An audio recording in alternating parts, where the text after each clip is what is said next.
piogge concentrate nell'entroterra in attesa dell'arrivo del fronte previsto per domani e lunedì. Tutta la Liguria in allerta, sotto osservazione il ponente genovese.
Maltempo, piogge concentrate nell'entroterra in attesa dell'arrivo del fronte previsto per domani e lunedì. Tutta la Liguria in allerta, sotto osservazione il ponente genovese.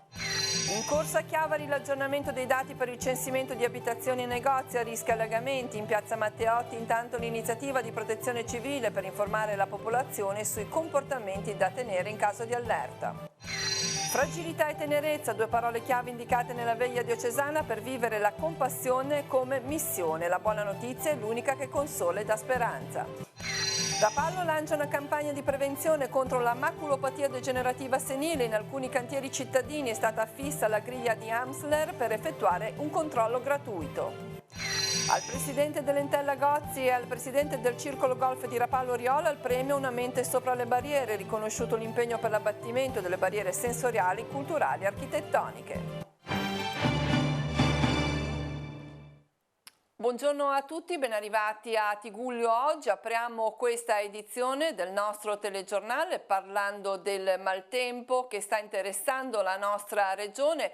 Come anticipato dalle 6 di questa mattina nel Levante, ma prima nel ponente genovese, è stato diramato un'allerta di colore giallo che permane in queste ore sino alla mezzanotte in attesa di sapere gli aggiornamenti dell'evoluzione della situazione per le giornate di domani e di lunedì. Ci colleghiamo in diretta col portavoce dell'ARPAL Federico Grasso, buongiorno.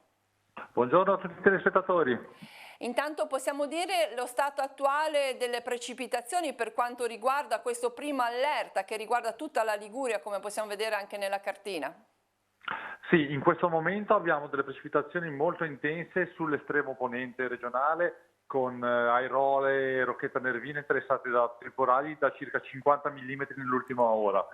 Un'altra cella temporalesca molto attiva sta per interessare l'estremo levante, quindi i due opposti della regione, è proprio di fronte al mare su Porto Venere e nei prossimi minuti interesserà quella zona del territorio regionale.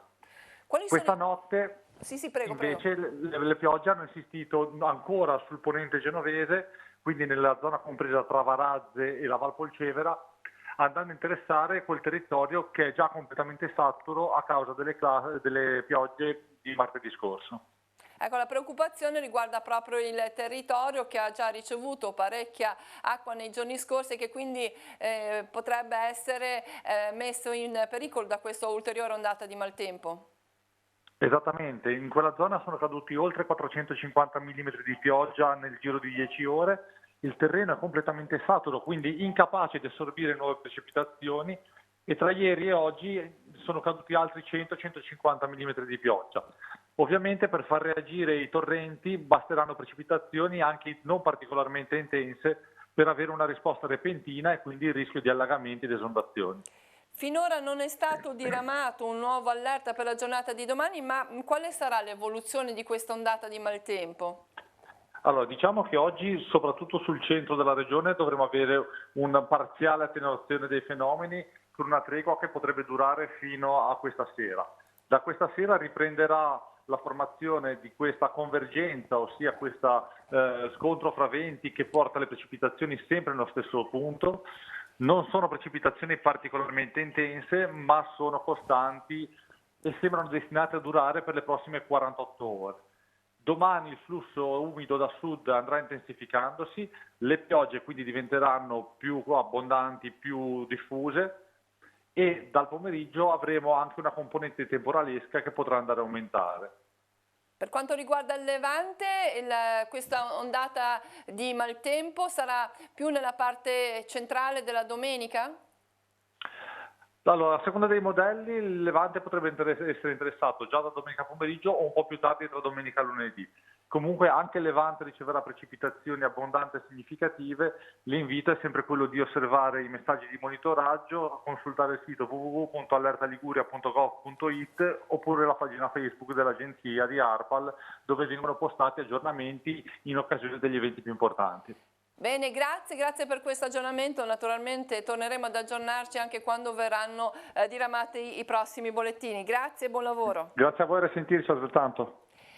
Ringraziamo Federico Grasso, portavoce dell'ARPAL della Regione Liguria. Intanto già da questa mattina i volontari della Protezione Civile della Croce Verde Chiavarese e del Radio Club Levante sono presenti in piazza Matteotti a Chiavari per informare la popolazione su come comportarsi proprio in caso di allerta meteo.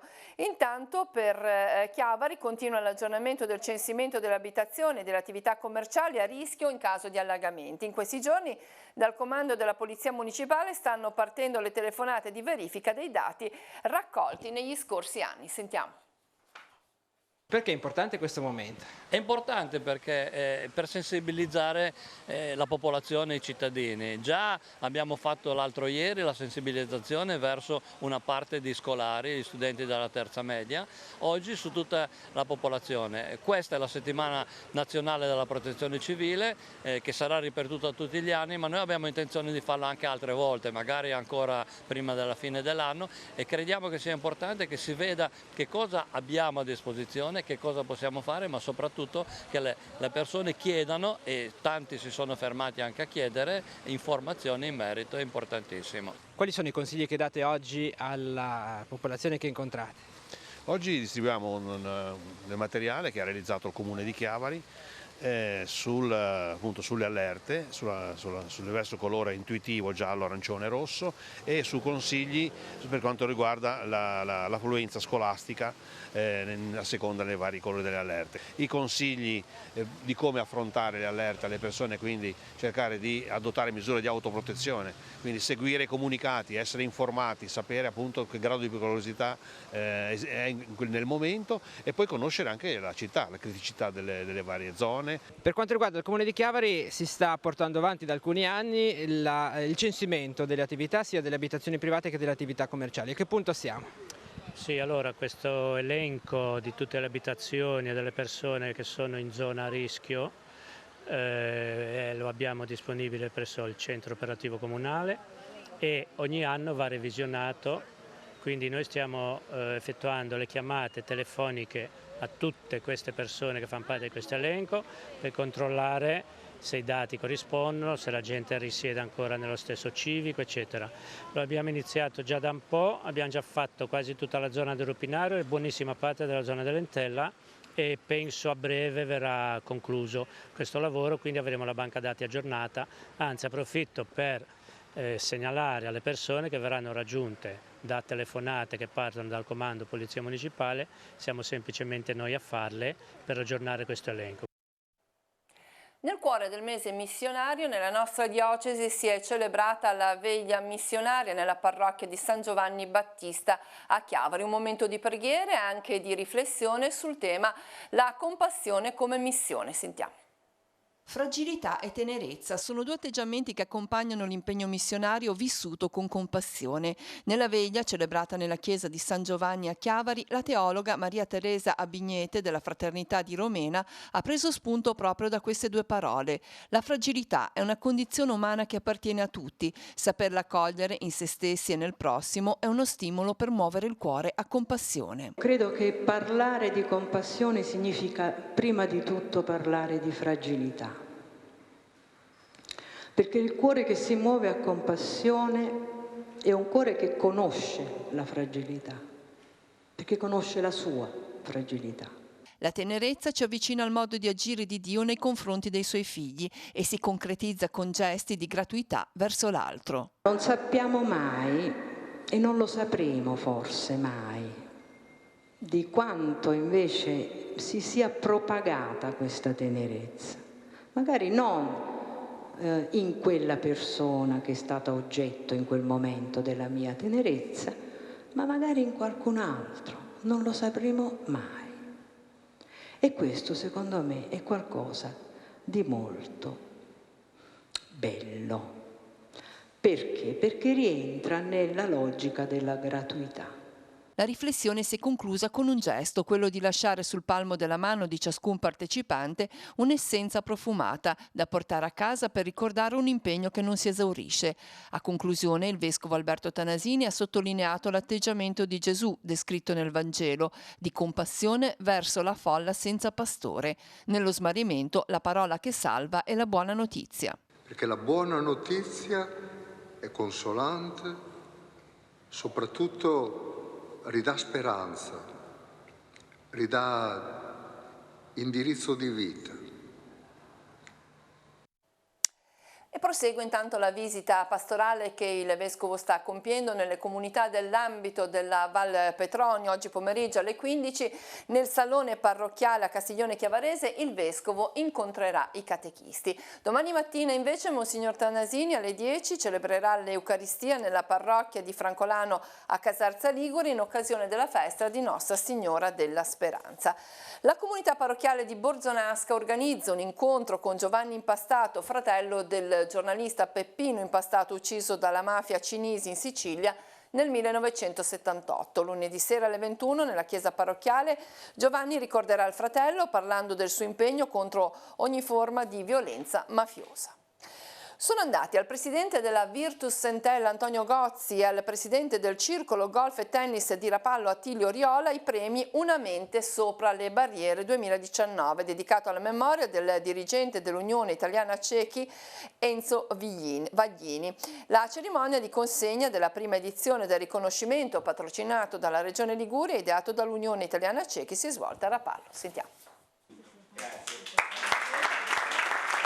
Questo deve essere un inno all'abbattimento delle barriere, cioè per una volta non denunce, non fatti clamorosi sui disabili, ma i disabili che invece premiano persone che hanno svolto e svolgono un'importante azione per l'abbattimento di qualsiasi tipo di barriera sia. Com'è stata l'integrazione con i colleghi?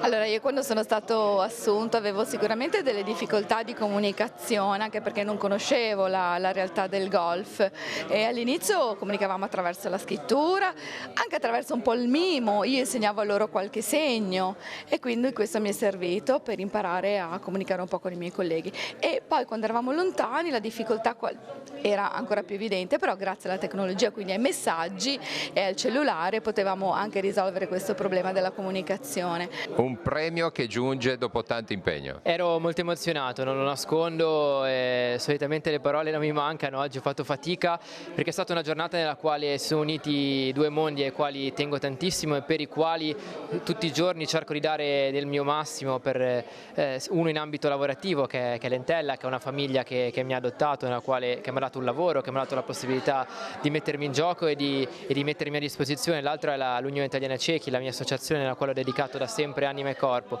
e questo è un premio importante intanto per la memoria di Enzo Vaglini, che è stato un grande personaggio del mondo associativo e non solo, ma poi perché ci piacerebbe che diventasse diventasse una realtà e non un'eccezione, il fatto che degli imprenditori, il fatto che dei lavoratori possano guardare oltre le barriere, guardare oltre le apparenze e dare la possibilità alle persone che nascono con disabilità di mettersi in gioco e di poter dire la loro. Per noi il fatto di avere con noi Nicolò che lavora con noi, io lo considero una fortuna, non ritengo di meritare premi particolari per questo, perché è un ragazzo che merita tutta la fortuna che può avere, merita di lavorare in una società professionistica, perché da professionista è il suo impegno, la sua dedizione, la cura con la quale cura ogni dettaglio, e da tifoso è invece l'incredibile entusiasmo che mette nel lavorare con noi.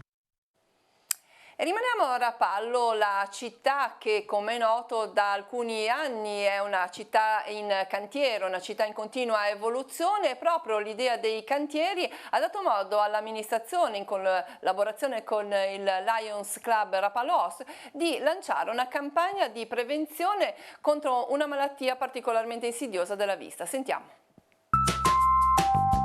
Li chiamano umarell, un termine del dialetto bolognese che definisce quegli uomini generalmente pensionati che dedicano una parte della loro giornata ad osservare cantieri, soprattutto quelli pubblici. Si distinguono per una tipica postura, mani giunte dietro la schiena e capo protratto in avanti a superare con lo sguardo la griglia di recinzione. Se ne incontrano tanti anche nelle nostre città, pronti a dispensare qualche buon consiglio. A Rapallo, sicuramente negli ultimi anni, si è registrata una delle percentuali più alte di umarell, complice il cantiere del San Francesco, ma anche l'imponente opera di bonifica post mareggiata. Da qui l'intuizione. È una città che è in continua evoluzione, e quale occasione migliore di sfruttare il cantiere, in questo caso le ringhiere, per fare una visita di autodiagnosi. L'idea dell'amministrazione comunale ha trovato il sostegno del Lions Club Rapallo Ost, da sempre impegnato nella prevenzione delle malattie della vista. È uno strumento che consente di poter diagnosticare precocemente una patologia per la quale, almeno per alcune forme, ci sono attualmente delle terapie in grado di frenare l'evoluzione di questa patologia. Il progetto concentra l'attenzione sulla prevenzione dalla maculopatia degenerativa senile, che può essere causa di cecità. Siamo i primi in Italia a aver portato a termine questo progetto, che poi nella sua semplicità è uno strumento fondamentale. Perché? Innanzitutto ci consente di fare diagnosi precoce di maculopatia, e anche è un comunque modo per sensibilizzare la popolazione verso questa patologia importante che è proprio la maculopatia. Il controllo è semplice, è necessario osservare prima con un occhio e poi con l'altro il punto al centro del quadrato. Se le righe appariranno ondulate e non dritte, è consigliabile consultare l'oculista. I pannelli sono dislocati in diverse parti della città. Ad oggi sono collocate qua sulla passeggiata e presso il cantiere del Comune di Rapallo. Nella giornata di oggi verranno messe anche zona San Francesco, cantiere San Francesco, e piazzali Italo Primi, quindi campo Macera. Insomma, d'ora in avanti e più di prima, occhio ai lavori.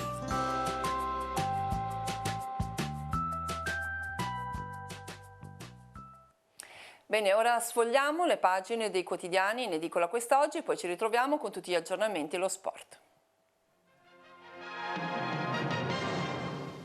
Prima pagina di Avvenire, grande spartizione, vacilla la tregua in Siria, l'ONU indaga sul possibile uso di armi chimiche, ma Erdogan ha ottenuto il controllo su una riserva a danno dei curdi. Subito violato il cessate il fuoco sul confine, Trump annuncia l'Europa riprenderà i jihadisti. In foto salvati bimbi e donne, corsa contro il tempo, interventi in mare della Ocean Viking. E poi la politica di Maio Renzi contro Conte, il premier penso al paese, le misure anti-evasione e quota 100 i nodi principali, l'Unione Europea intanto chiederà chiarimenti.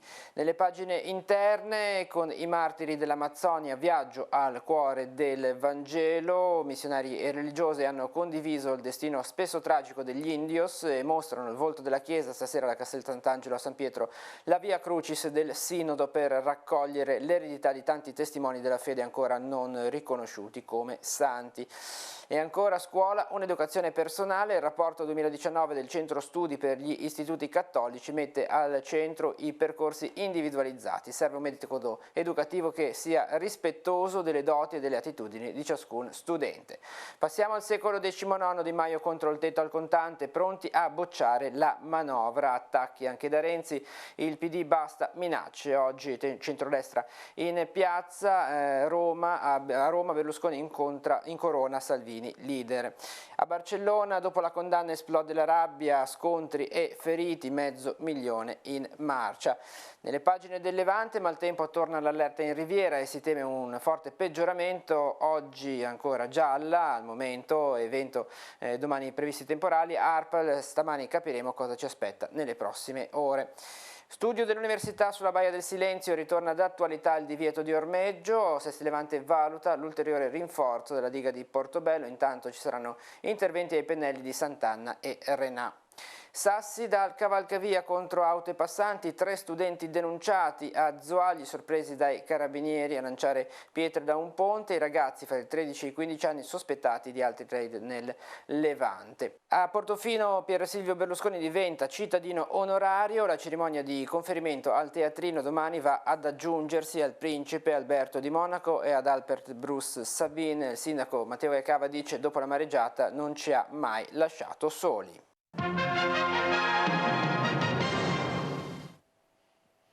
Andiamo ora in redazione per le ultime notizie. Per noi oggi Andrea Capitani. Grazie Cristina, buongiorno a tutti. I Liguri d'America sono tornati in Val Fontana Buona. Questa mattina a San Colombano Certenoli è stata accolta una delegazione dell'Associazione Liguri nel Mondo con il presidente Mario Venini e la signora Viviane Cardia, che ha portato un contributo di 7.000 euro da destinare alle ricerche e alla promozione turistica del masso con incisioni rupestri, probabilmente di origini romane, scoperto lo scorso anno in Val Cichero sulle falde del Monte Ramaceto. La signora Cardia è originaria di Rossi di Lumarzo, il borgo della Fontana Buona, da dove ancora bambina partì con i genitori verso l'America anche Natalina Garaventa, la mamma di Frank Sinatra.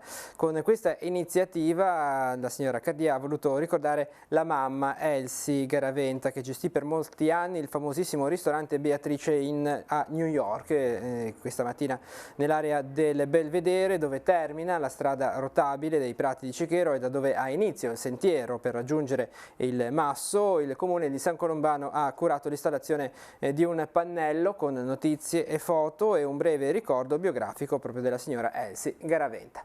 È tutta dalla linea.